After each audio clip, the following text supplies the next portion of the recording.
everyone, and welcome back to another episode of my Minecraft Let's Build series.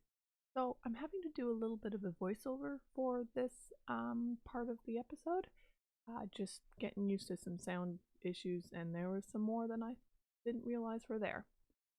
So, and this video here is actually me re-recording, and it just didn't work out. So I'm up here because I've already finished the build for the day, and I didn't want to show you guys yet until you actually see the time-lapse footage for that. So first off, we're going to just head here into the breeder because it just wasn't working. I ended up raising the roof at the top to, maybe it was because the villagers needed like 3 high above their heads. I didn't know. And I'd given them like, I don't know, a bunch of bread. And so maybe they just needed more bread. I wasn't sure, so here I am just kind of asking you guys, like, what did I do wrong? Why are they not breeding? But I only gave them like 16 bread, I think, or something like that, 15. So maybe I just needed to wait a little longer, but I do know that I do come back and give them more bread later. Before I show you what I did, let's roll the time-lapse footage and you can see how it went.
So here I am showing you guys the build.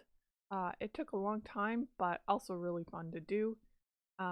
So the villagers are going to come down off that hill from up in the breeder, and I'm going to put them into the villager trading hall right in the front. And here I'm just showing you guys the back wall of mountain that I need to terraform, but I haven't got to yet.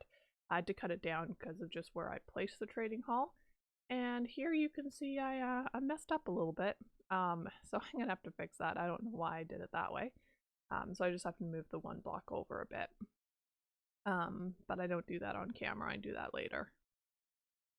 So here we go into the inside. And yeah, I really like the atmosphere that it makes within here using the spruce wood. And of course the shroom lights for the lighting above all the villagers' heads.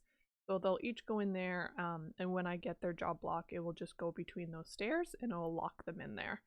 And also, for some reason, I thought I'd copied it completely from my creative world, but I've done something different, and I actually ended up with being able to add more villagers in here than I had in my creative world, which is really weird. But here on the bottom, I can actually fit 27 villagers, if I did my counting right. And up on the top here, I ended up putting a fence around the top just so I wouldn't, fall down and that sort of thing. But on the top, I can actually fit 19 villagers, which again is more than I could fit in my creative world. So I have no idea what I did differently. Like the 3 villagers on the end, I think I could only fit 2 there last time, and I only fit like 3 on that side. So it's just, yeah. I don't know what I did because I thought I copied it completely correctly, but I'm happy that I can actually add more villagers in here, because I want to be able to have some masons and some librarians upstairs, and downstairs I want to have like the toolsmiths and armor guys and weaponsmith. I want to have them downstairs as well as a couple farmers, because I definitely want to build some farms here in this world. Like, yeah, I'm not great at redstone, but I can follow tutorials, so I'm kind of excited to do that in the coming up episodes. So here I am just kind of chatting about who I'm going to place where, and right there I'm thinking of placing 3 farmers there and 3 on the other side. And then maybe like in each wing or armor guys, and then the other side like the weapon guys. And maybe even a few Fletchers so that I could possibly get arrows of weakness. That would be really helpful in making, zombifying the villagers.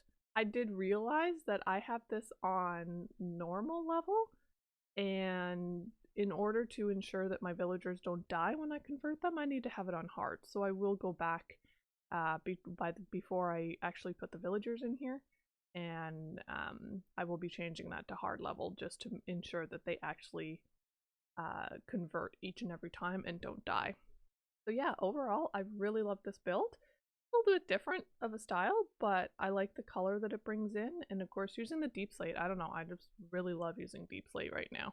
As you guys know, this is episode 9, which is just crazy to think.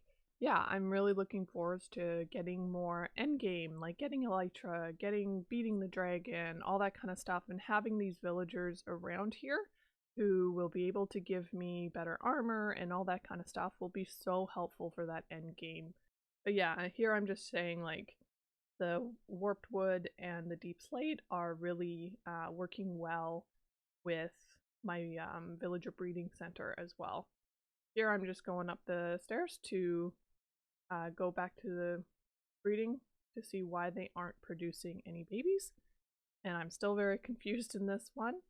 So yeah, here I'm just asking you guys for any tips or pointers of why this is not working. But it does eventually work, in case you were wondering. I just had to feed them more bread. And yes, I decided to put a ladder up on the side because I did try the spiraling staircase, but it was just too close and it made everything feel super crowded. So I chose not to do that. So the last thing I needed to do was to put in a pathway between the house and the trading hall. So that's what I'm just discussing right now of how I wanted to do it. And then I also put in the path up to the villagers that I'm going to get the rail carts going. I haven't decided yet if I'm going to put like the zombie inside a little tunnel or something up at the top, or if I'm going to do it like in a little house or something as the villager comes down. I basically just want the villager on the rail and, you know, be able to lift up a zombie, convert him, and bring down the price of his stuff, so I'm not paying through the roof for different items. But this clip is almost done, and then I think I take a break and I make that, I make the pathway in this video. This video is very time-lapse heavy, so sorry about that for this one, but that build just took me a long time and I needed to get going on the other episodes in order to get you guys content out while I'm gone on vacation. So, very simple, nothing extravagant. We've just continued the same type of path system that I've been doing all the way over here, which also I don't think I remember to tell you guys, but I did, maybe not here, but I did move the path slightly inwards so there was less of a gap. Anyways, so yeah, nothing extravagant, same path system. I will need to put like flowers and bushes and that kind of stuff around, but for now it's going to stay as is because this dirt path here is where hopefully the minecarts will come down with the villagers for in the trading hall. So we'll go up this hill or down this hill as they will be coming. And I've just made a little bit of a tunnel through here, zombie like right here, so that I can get the guys' trades and then move them over here, have them brought down, and then go down. If that is, for, I don't know, if it's too close to the villager breeder for me to actually like do that, I will maybe move this a little bit, but like have the zombie out that way and then bring them out and around. But that's for a later date because they finally bred. Yay! First villager! Okay, that's exciting. So I gave them a lot of bread. Like, a lot. I had given them like 12, I think, before. I just gave them another 21, so that's exciting. So yeah, we'll wait for them to start growing up. You know, I should probably really have a door on here, especially if I don't sleep for some reason. I don't have a door on me. Let's quick go grab one. Okay, so I only have 4 wood doors right now and I don't really care to make another one. And we'll go with the build. So we'll just put that door on just to ensure nobody gets in there and hurts anybody. Yeah, so that's exciting. So it is actually working. So maybe that was the thing. So either was I needed more bread or else I needed to raise the roof. I don't know, one of the two. This will be exciting to actually like finish and get going. But I think that's going to be all the time I have for today. So thanks so much for watching, and if you'd like to hit that like button, that would be awesome. And don't forget to subscribe if you'd like to stay up to date with all the content that I produce. Thanks so much again for watching. I'll catch you in the next one. Bye for now.